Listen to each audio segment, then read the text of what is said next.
रहे हो ये अमोनियम है, और ये Cl आप देख रहे हो इसको क्लोराइड बोलते हैं, तो नाम पड़ा अमोनियम क्लोराइड। अमोनियम क्लोराइड जो होता है वो बाय प्रोडक्ट होता है, हमारे को नीड नहीं होती, लेकिन वो रिएक्शन के अंदर फॉर्म हो जाता है। हमारा जो मेजर प्रोडक्ट है वो है NaHCO3 which is the most important product जो हमारे को चाहिए था। तो ये हमारे यहाँ पर बना, हमारी रिएक्शन कंप्लीट हो गई। इसको हम यूज कर सकते हैं डिफरेंट डिफरेंट केस सिनेरियोज में, ये बड़ी सारी जगहों पे हमारे लिए क्या आता है, काम आता है। तो ये होती है फॉर्मेशन। अब दोबारा से मैं आपको नोट्स में वापस लेकर चलता हूँ, उसमें जो इन्फॉर्मेशन जो हमने यहाँ पर पढ़ी है उसको और फर्दर डिटेल में करते हैं।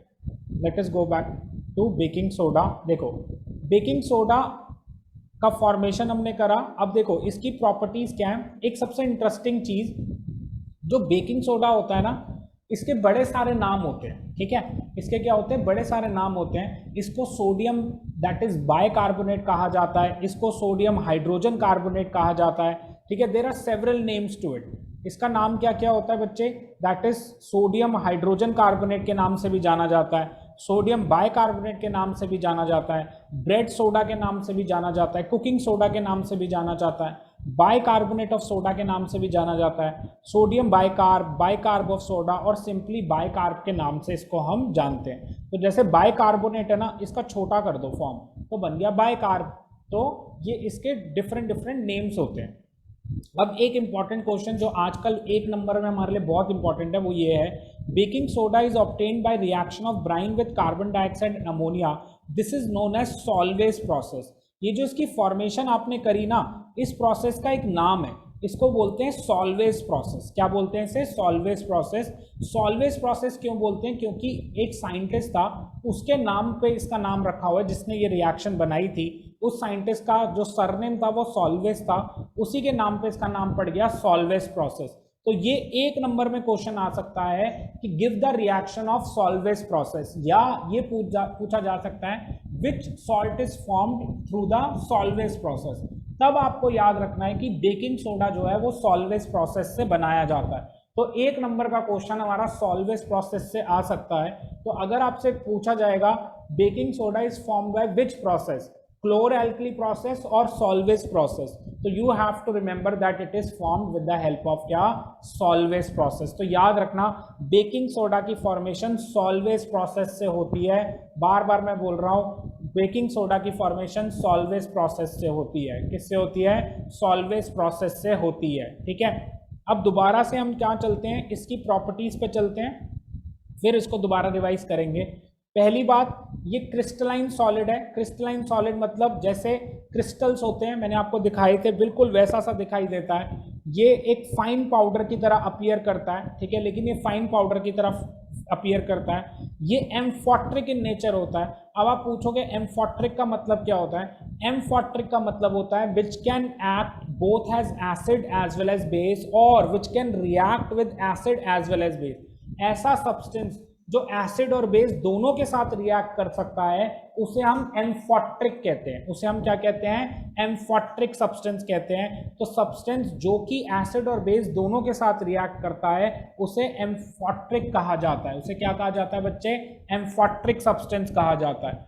दूसरा, ये पानी में ज्यादा सॉल्युबल नहीं होता, इसलिए वर्ड लिखा हुआ है स्पेरेंजली। स्पेरेंजली का मतलब होता है वेरी लेस। अगर कोई चीज कम क्वांटिटी में होती है तो उसको स्पेरेंजली कहते हैं। ये पानी में सॉल्युबल तो है लेकिन स्पेरेंजली सॉल्युबल है, मतलब कंप्लीटली नहीं होता, थोड़ा बहुत ही सॉल्युबल होता है। और जब आप इसका डीकम्पोजिशन करते हो, थर्मल डीकम्पोजिशन करते हो, तो ये ब्रेक डाउन हो जाता है, और ये ब्रेक डाइऑक्साइड गैस देता है और वाटर देता है। ये जो कार्बन डाइऑक्साइड गैस दे रहा है ना हीट करने के बाद, ये सबसे इंपॉर्टेंट चीज है इस पूरे के पूरे टॉपिक की। क्यों, क्योंकि इसकी वजह से ही ये बड़ी सारी जगहों पे यूज किया जाता है। Because of the release of carbon dioxide gas, ये इतना ज्यादा इंपॉर्टेंट प्रोसेस है।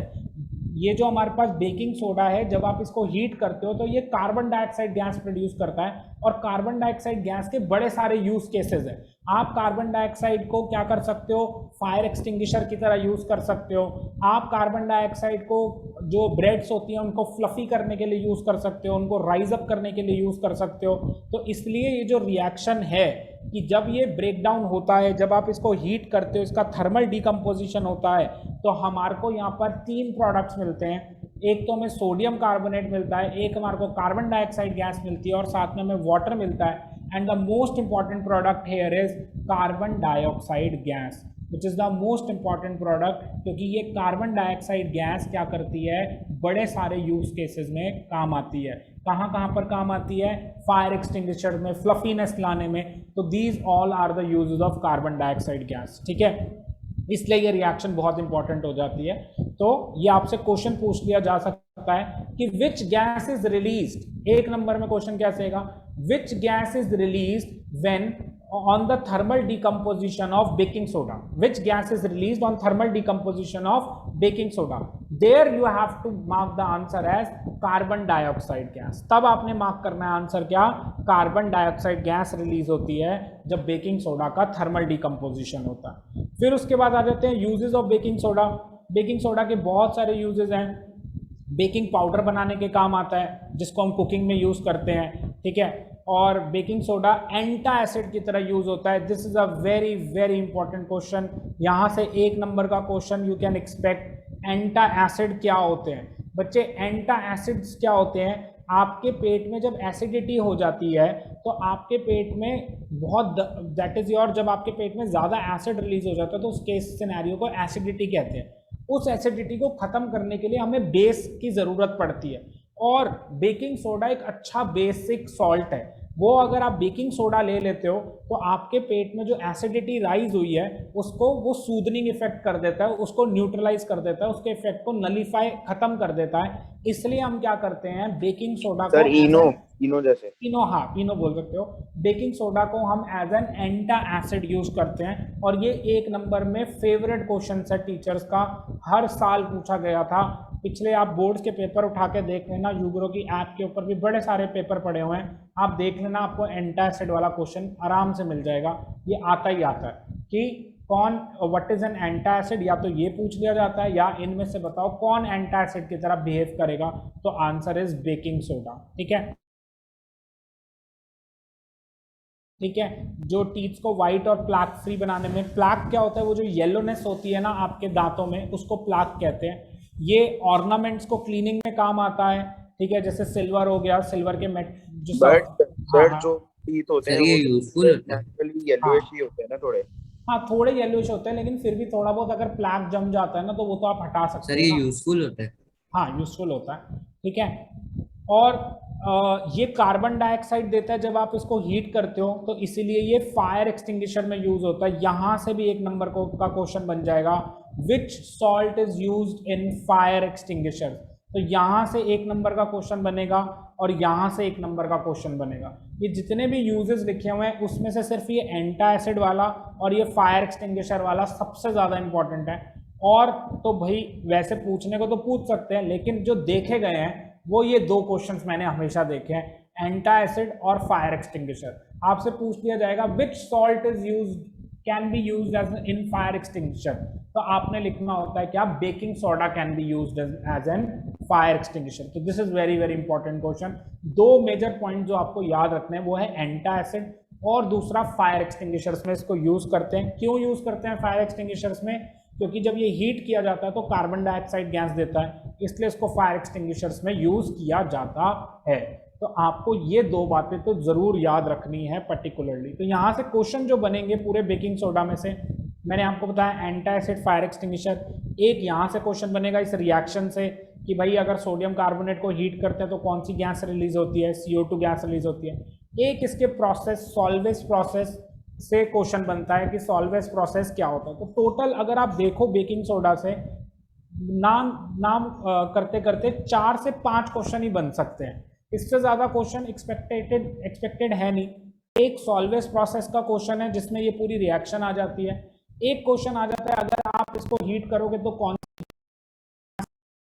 ये दूसरा क्वेश्चन बन सकता है। एंटा एसिड की फॉर्म में कौन सा सॉल्ट है, तो वो बेकिंग सोडा है। फायर एक्सटिंग्विशर में कौन सा सॉल्ट है, तो वो बेकिंग सोडा है। बस ये 4 क्वेश्चन ही मैंने आज तक, मतलब इतने टाइम हो गया मुझे देखते देखते, मैंने इन 4 क्वेश्चन के अलावा कभी भी आज तक बेकिंग सोडा पे कोई क्वेश्चन नहीं देखा।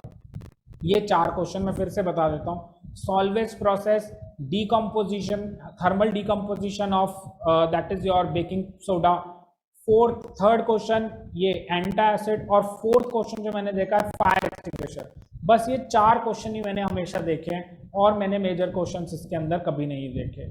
सिमिलरली आप आ जाओ बेकिंग पाउडर के अंदर।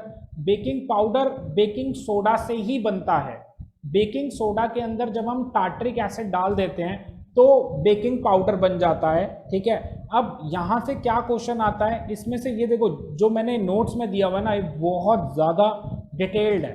इतना डिटेल्ड में जाना नहीं है आपने, आपको टार्टरिक एसिड का फॉर्मूला याद करने की कोई ज़रूरत नहीं है, it is not at all required.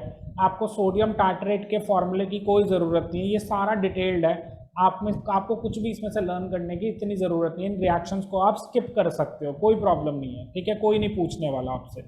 तो बेकिंग पाउडर जो है वो कार्बन डाइऑक्साइड प्रोड्यूस करता है हीटिंग पे। So it is used in cooking to make the batter spongy. तो भाई केक्स बनाने के लिए, ब्रेड्स बनाने के लिए, उनको थोड़ा सा उनको फुलाने के लिए हम क्या यूज़ करते हैं, बेकिंग पाउडर यूज़ करते हैं। हम बेकिंग सोडा भी यूज़ कर सकते हैं, लेकिन बेकिंग सोडा के साथ क्या प्रॉब्लम होती है, वो जब हीट किया जाता है ना, तो ये देखो वो क्या कह रहा है, बेकिंग सोडा और बेकिंग पाउडर दोनों को जब आप हीट करोगे ना, तो वो क्या करेंगे, कार्बन डाइऑक्साइड देंगे। फ्लफीनेस तो आ सकती है, लेकिन जब आप बेकिंग सोडा यूज करते हो, बेकिंग सोडा ये होता है सोडियम बाइकार्बोनेट, जब आप इसको यूज करते हो और इसको हीट करते हो, तो यहाँ पर आपको सोडियम कार्बोनेट, कार्बन डाइऑक्साइड मिलती है। इस कार्बन डाइऑक्साइड से फ्लफीनेस आ जाएगी, लेकिन ये जो सोडियम कार्बोनेट है ना, ये आपके केक को जो है ना कड़वा बना देगा, आप उसे खा नहीं पाओगे। तो ये इसकी वजह से क्या हो जाएगा, आपका केक कड़वा बन जाएगा। इसलिए हम बेकिंग सोडा को यूज नहीं करते केक्स के अंदर। तो it is not at all that is your necessary to use baking soda in the cakes, because it can make your cake that is your bitter. वो आपके टेस्ट, हाँ बोलो बोलो आशीष। So what is the major difference between baking powder and baking वही soda? मैं उसी पे जा रहा हूँ, कि बेकिंग सोडा और बेकिंग पाउडर में क्या डिफरेंस होता है, वो नेक्स्ट वो उसी पे जा रहा हूँ। तो बेकिंग पाउडर जो होता है, it is the mixture of baking soda and a mild edible acid. ये फर्क होता है बेकिंग सोडा और बेकिंग पाउडर में। बेकिंग सोडा को जब बेकिंग सोडा के साथ आप एक एडिबल एसिड मिक्स कर देते हो ना, तब बनता है बेकिंग पाउडर। तो what is baking powder, it is baking soda plus acid, baking soda plus a mild edible acid.